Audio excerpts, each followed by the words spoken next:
Get excited, it's our annual Year in Review edition of the program. We're world champs! We're world champs! Welcome to Kansas City and the 2023 NFL Draft. This half-hour look back at the Metro's most memorable moments and newsmakers. Outrage in Kansas City as a black teen is shot by a white resident after ringing the wrong doorbell. It was a year for big openings. This is the finest airport facility in America. And not just at the airport, let's not forget the new aquarium at the zoo. Oh, and yes, the opening of a new downtown landmark. I love it. It's lit up at night, all different colors. It's a great addition to the city. We can't forget the problems that plagued us all year long. This could end up being the deadliest year on record. One thing I can tell you for sure, it ain't over. We remember the lives we lost this year, some big political names, and cultural icons too. And we break out the crystal ball to predict what we can expect in this brand spanking new year called 2024. We ain't done yet!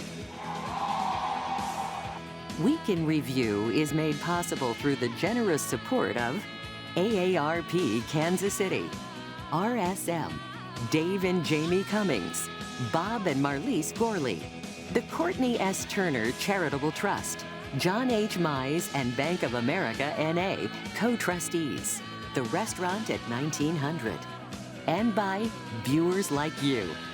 Thank you. Hello and welcome, I'm Nick Haynes. Move over, Great British Bake Off. Public television's biggest show has arrived. Are you ready for laughter, tears and astonishing insight? It's all coming up on our Year in Review edition of the program. We've been pouring through the last 12 months here in our Metro in quiz show style. With us on this Yuletide romp is 50% of Dana and Parks on KMBZ, Dana Wright, and her real-life husband, top KMBC 9 news anchor, Chris Ketz. Love having you on the show this week. The best-dressed man in all of Kansas City is with us from Next Page KC, Eric Wesson, and still recovering from a storied multimedia news career in Kansas City, former star newsman Dave Helling. Our first stop on our Week in Review sleigh ride is a fill-in-the-blank question. Now, we just showed you a series of video clips that could all be viewed as serious contenders for the biggest story of the year in Kansas City. But Dana Wright, the story that had the greatest impact on Kansas City in 2023 was blank. Well, when Time Magazine does this, Nick, you know it is the story that had the greatest impact for better or for worse. That's true. And I hate to start out on a sour note, but I do believe it continues to have the biggest impact, not in a good way, the Jackson County Assessor's Office and the dumpster fire that continues to plague taxpayers with those bills coming due soon. 200,000 properties affected. We have had listeners call in and say they cannot pay their taxes. People are being forced out of their homes. In some cases, the Attorney General's office is now involved. The audit that just came back was scathing, called it incompetent and legally deficient. And in the meantime, the taxpayers are saying, my mortgage company doesn't care, this bill is due. Right. Am I supposed to pay it? And then are you going to cut me a check back? There's no resolution here yet. This has been dragging on for the better part of the year. So I see 30 more shows on that coming up in the new year then. We could do that. Dave Helling, what did you put down? Well, a couple of things. I think the story with the most impact ultimately will be the opening of the new airport, which opened on time and on budget, to everyone's surprise, frankly. That's a 50-year project out there, and it's had problems, as all new structures do, but by and large, ultimately, long-term, that'll have huge impact. But I also wrote down the continuing controversy over Eric DeValcanier. As we sit here today, we don't know the ending to that drama yet, but it has the potential to be very disruptive in Kansas City, and it brings attention, as it should, Nick, to police behavior in our community, which I think in 2024 will be a big story. Chris Ketz, the story with the greatest impact in Kansas City in 2023 was what? I'll go ahead and jump into that pond, and this is proof that we didn't we didn't swap notes here or anything like that. And I thought sure you would say Taylor Swift and Travis Kelce. I really did. If for no other reason, you have a major star on a global stage, you have a future Pro Football Hall of Famer, and it's all coming together in a place like Kansas City. And the thing of it is, for all of the people who complain about the amount of attention that this story is getting, and they're right. Listen, people on both sides of that fence. I don't know that there's been another story that has overall created as much curiosity in Kansas City as this one. And joy. And huge amounts of economic impact for the city at the same time. Apparently so, yes. Eric. I said the KC10 is making people talk about affordable housing. I think that's something that has been kind of swept under the rug and not addressed, but I think their tenacity in talking about affordable housing and those kind of things, I think that's been tremendously impactful. They sort of came out of nowhere a few years ago and seem to be at the center of almost every big discussion now at City Hall. Yes. Up next, it's a multiple choice question for you, and it's our person of the year. Now, Time Magazine just named singing superstar Taylor Swift as its person of the year. Really? How'd I do that? Welcome to the Eras Tour. But what if you were picking the person of the year in Kansas City? Might you also choose Taylor Swift? After all, didn't the global superstar spend just as much time here this year than anywhere else? Or would you pick her main squeeze, Travis Kelce, who managed to upstage Patrick Mahomes as the most talked about man in the NFL? Or Ralph Yarl, the Northland teen, who made global news after being shot in the head for ringing the wrong doorbell. He's making a remarkable recovery now, but he was one of the year's most visible faces of violence in Kansas City, igniting a new debate over the state of racial progress in our country. Or would you pick John Sherman, the Royals owner, who simultaneously infuriated many Kansas Cityans with his torturous negotiations over a new stadium, while still remaining one of the Metro's most pivotal and courted power players? Or Chris Katz, did you pick someone completely different? Those are all wonderful choices, Nick. You know, I might go any other year aside from Travis and Taylor. I might go with Kathy Nelson from Visit KC and the Kansas City Sports Commission. Despite the issues that you brought up, I think the NFL draft largely went over just fine. She has worked to keep the Big 12 tournament in Kansas City, which I have a feeling was probably a lot harder than people think just because of what is happening in college sports. Of course, she's busy right now raising money for all things World Cup, and we'll start really seeing that effort kick up. Well, for example, starting next month in Topeka. Like I say, there are a lot of challenges ahead, certainly for her and the organizations that she represents, but I think 23 was a pretty good year for Kathy. Person of the year, Dave? I put Quentin Lucas. He won re-election with 80% of the vote, no real opposition. He's a very polarizing figure, Nick. A lot of people think he's doing a great job. A lot of people think he's doing a horrible job. There's not really a middle ground on Quentin Lucas, but he remains the most important political figure in the Kansas City area. Dana. My choice was Kathy Nelson, Visit KC, and the Sports You Commission. did collaborate on that last night. No, Okay. we did not. All right. You No. stole my choice. And he didn't even print out my things this morning. I know that. But was Visit KC and the Sports Commission for all of the reasons he just mentioned, and really all of, just not the economic impact that all of those exciting things have brought into this town, but the global understanding now of what a great place Kansas City is. She had other cities and other towns from across the world saying, how did you pull this off when it comes to the World Cup, when it comes to the NFL draft? How did you do it? They now are looking at Kansas City as this great shining place that we all know it to be. And I think kind of some of us want to go, don't shout it that loud. We kind of like, we want to turn it to Nashville or something. But she was my choice. Who was the person of the year for you, Eric? I picked two. I picked Laura and Aquil Bay.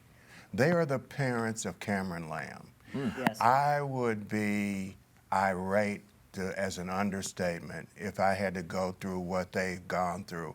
And they have been just class acts all the way. They've never raised their voice about anything. They've never been quoted out of bounds with anything in the papers or in any places that I've ever seen them. I think they're a class act. Because if that was my son and the circumstances were the same and the governor was even entertaining the thought of releasing the person that killed my son, I think I would be a totally different person.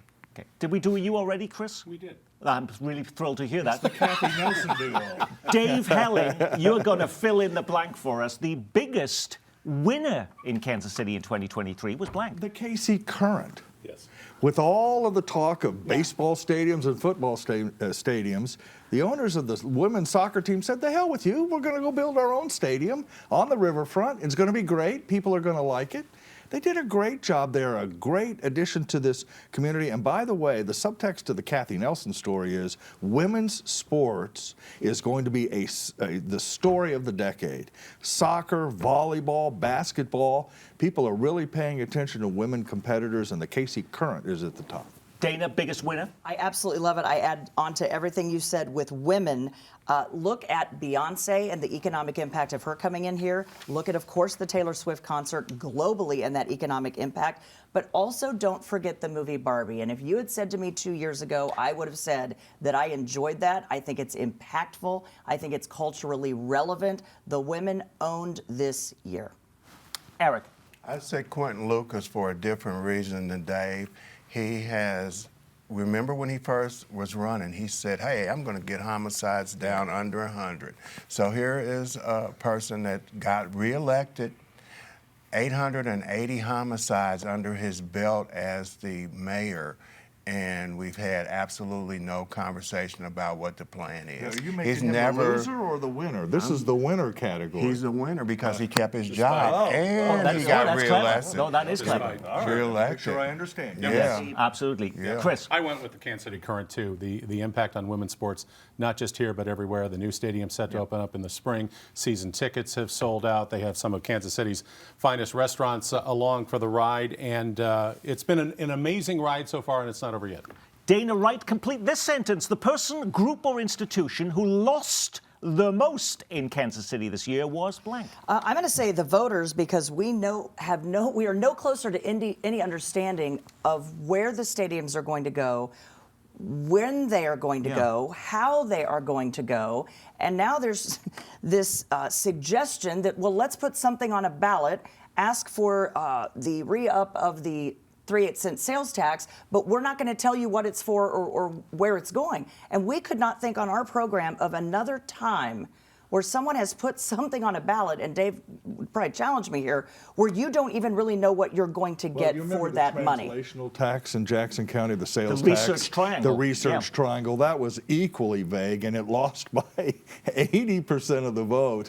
So you have to tell voters what you want money for, and they have not done that yet. Eric. She's copied my note. Okay. I said Kansas City voters, but I said for a different reason. I said for the reason... You were really nuanced today. Yes, Kansas City voters, you look at the amount of lawsuits that the city of Kansas City settles out of the general revenue fund, it is in the millions, and nobody's held accountable for it. Chris. I think a lot of Jackson County property owners might go with Gail McCann Beatty, the county assessor, for the dumpster fire that has been the assessment process in Jackson County. And now there's the state audit, which says the county broke the law. The attorney general is suing the county. There's a county legislator who wants her resignation. McCann Beatty says this is all politics, but and you have almost 15,000 Jackson County property owners who are waiting for their appeals still to be heard. And Frank White said it's Republicans versus Democrats as well. Right, and so the biggest loser, I think, is Frank White. The county has a couple. But yet he won re-election not long ago. No, in 2022.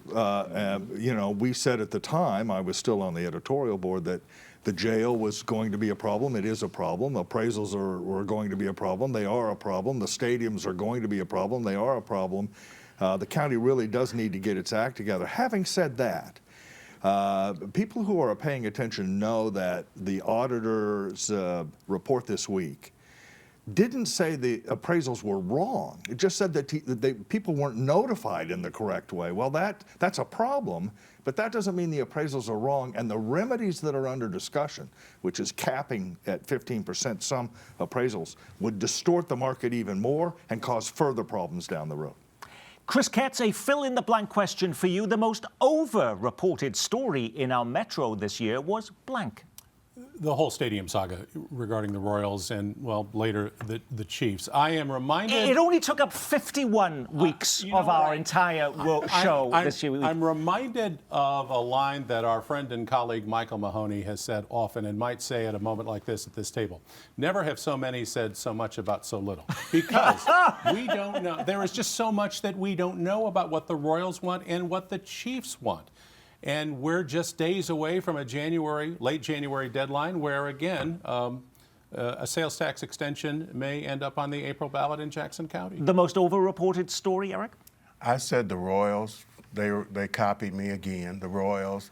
But I think the tax thing is also something that was really overreported because we don't know anymore. But I do disagree with Dave. I think that the assessor's office did say that they did something wrong because they over the ones. Oh, okay. Yeah. Well, over 15%, they were supposed to go inside the house and look at things right. too. Those are all notification and execution problems. What I'm saying is that the fundamental problem of how houses are appraised and businesses in our community remains on the table and unaddressed. Dana, the most over-reported story? I know people would say the most over-reported story would be the private life of one very public football player named Travis Kelce. I can't agree with that for all of the reasons you mentioned earlier. I think it has been a tough year for a lot of reasons in the news cycle, and I welcome joy anytime we can talk about things that are making people happy for whatever reason. If you can find joy in the headlines and in showing her at the stadium and in bringing two groups of people together that otherwise never probably would have had anything to talk about, I applaud it from A to Z, and I hope they get married this year. Dave. Two over-reported stories. First, the NFL draft. It's basically picking sides like you used to do in the playground, and it's on the news for 6 weeks. But the winner, and it retires the trophy, Nick, is the Kansas license plate drama. More and more ink and airtime spent on the stupid colors of the metal plate you put on your cars. It's ridiculous. There are other things to worry about in Kansas. The colors on your license plate are not in the top 10. Can I add to that really quick? Look at how quickly the government responded. Right away, the governor came out and said, "You're right, we have heard you, we're going to make change." Name another important issue where anyone in the government has come out and said... But a lot of people didn't like the choices that they were offered still. People are upset about this, let's change it. It doesn't happen. All right. The number of people that voted. Yeah, like 200 and something More than any thousand. primary. Dana Wright was 10,000 of them. And you could have voted many times. Eric, complete the sentence for us. The most underreported story of the year was blank. I said the CCED fund, which is the Central City Sales Tax, is underreported, is doing some great things in some areas that would otherwise be ignored, and they're not getting the press that they should. Chris. It's been talked about for months, but it's a growing homeless problem in, of all places, Johnson County, Kansas. And the problem has gotten so bad that the county is looking at perhaps buying a hotel with COVID money, millions of dollars in COVID money, to turn it into what would be the county's first homeless shelter. Despite all of the affluence in Johnson County, Kansas, it's a problem. And in like a lot of other cities, it's going to get worse. The most underreported story, Dave? Well, I wrote the stadiums, Nick, because everyone talked about it. For a different reason. Everybody talked about it, but we have no solid information whatsoever. And that, reporters, they've done a better job. Jonathan Ketz, by the way, at Channel 4 has done well. Mike Hendricks and others at the Star have started to pick up the pace. But we spent this entire year talking about the stadiums for the Chiefs and Royals. We still don't know more now than we knew 12 months ago. That means the reporters need to do a better job. Dana. Incredible and underreported and important, the ransomware against hospitals. Look this up around the country. St. Francis in Topeka had to shut down several weeks ago, divert all of their patients here. Liberty Hospital is looking at the same thing this week. This is not about patient privacy. This is about patient health. All of the hospital systems' machines are computers. And when very bad people have control of hospital computers, very bad patient outcomes can happen. All right, Dave, you get to go first on our next question, which we're going to call Pick a Gift. It sounds simple enough. You are responsible for giving a gift to one metro area public figure this holiday season. But who would receive the gift? And when he or she hastily breaks open that shiny wrapping paper, what would that gift be? The gift is a bottle of whiskey for our good friend Jeff Rowe, who was a well-known political consultant in the Kansas City area for many years, rose to the top of the presidential ranks with Ron DeSantis, and then just resigned from that position because of all the infighting. Jeff Rowe needs a belt of whiskey, and I'm happy to provide it for him. Dana. I would like to give a gift to all of the naysayers who do not understand, appreciate, or love the brand new airport that has done so much for this town. My gift to them is a trip to the St. Louis airport. Go there, spend 30 minutes there, and then come back and say thank you for the new KCI. Eric. My gift is to Stacey Graves. I like Stacey Graves. She's the new police chief. She's the new police chief. But my gift to her would be some moving boxes, because I believe, and I've believed all along, that that job is just too overwhelming for her. We're at 176 homicides, no plan on what to do. Her comeback is always, well, we all got to work together. It's a little and bit isn't more solving than crime more than just one person?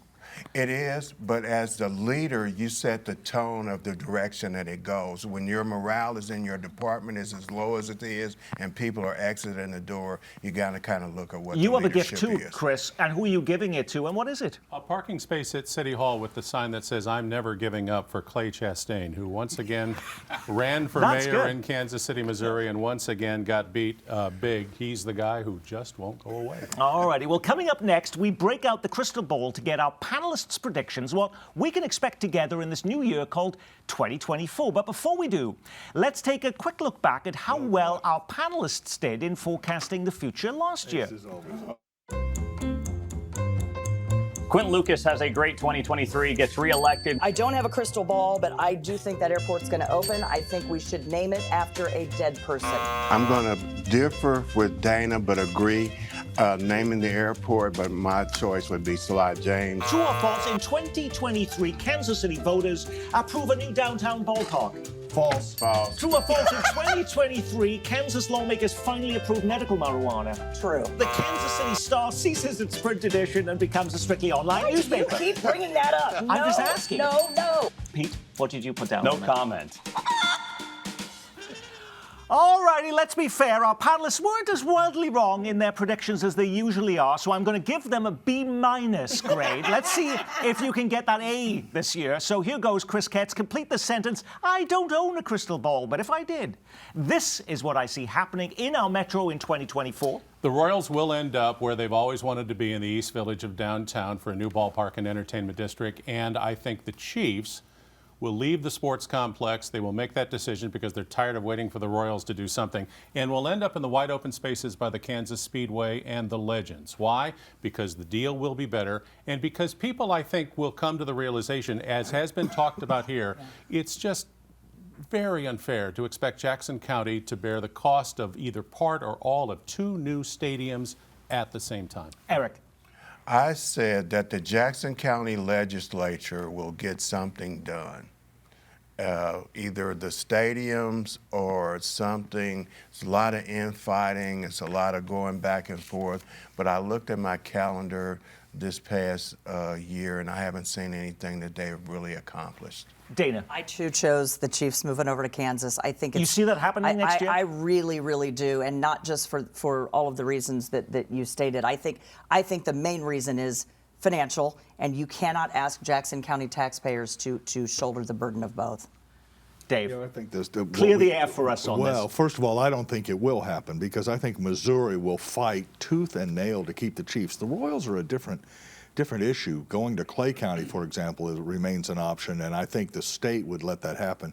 But the state of Missouri will want to keep pro football in Missouri, I think. We'll see. My prediction, I've got a ton of predictions, but I think Calvin Hayden, the sheriff in Johnson County, if he decides to run again, will get crushed. He's a conspiracy theory, bad elections, right-wing weirdness sheriff, and that just doesn't fly in Johnson County anymore, and I think he'll lose. All righty. Before we end our show, it's a fast-paced true or false round until the buzzer blows. We talked a little bit about this. True or false, in 2024, voters approved the new downtown ballpark. True. True, but not necessarily in April. I still think the vote may come later in the year. So true or false, Chiefs announced move to Kansas? False. False. You don't believe that? All right. I think that's going to happen. True or false, as part of a new stadium deal, the Chiefs announced a name change? False. False. They'll never do that. True or false, Taylor Swift and Travis Kelce get engaged? True. Buy that ring, baby. Buy that ring. True or false, Kansas lawmakers He's just approved our Medicaid boy toy expansion? right now. False. You don't By see, the way, even though the governor has just made huge concessions? No, they've tried it 100 times. All right. But quickly, both states will pass tax cuts in 2024. True or false, Kansas Congresswoman Sharice Davids loses bid for re-election amid GOP wave? False. False. I think she's in. She True won or by 10 false? points. Josh Hawley loses his United States Senate seat in Missouri. I think that's false, but it's going to be closer than people think. Alrighty, true or false? Quinton Lucas resigns as mayor to take new job in Washington. False. True. You remember, he was in Germany. He had on a Department of Justice jacket. I think he will leave for a national office, but I think he will finish his term before that happens. I have never covered a mayor in 40 years in the city. It wasn't rumored that they were going to leave for some job in Washington, and it has never happened. Alrighty. We are out of time. Boy, have you been great sports, and all for zero pay and a lousy cup of coffee. Now, she is 50% of Dana and Parks, weekdays from 2 to 6 on KMBZ Radio, and he is top Channel 9 news anchor Chris Katz. Eric Wesson is entering his first Christmas as head of the Metro's newest newspaper, Next Page KC. And Dave Helling is the former TV investigative journalist, news anchor, star reporter, and editorial writer, now turned omnipresent sage on this program. We're so grateful to all of you. And I'm simply your host, Nick Haynes. From all of us here at Kansas City PBS, we wish you a Yuletide season filled with wonder, mirth, and merriment. And not a lot of TV hosts here will offer you that greeting. And of course, be well, keep calm, and carry on. We'll see you in the new year.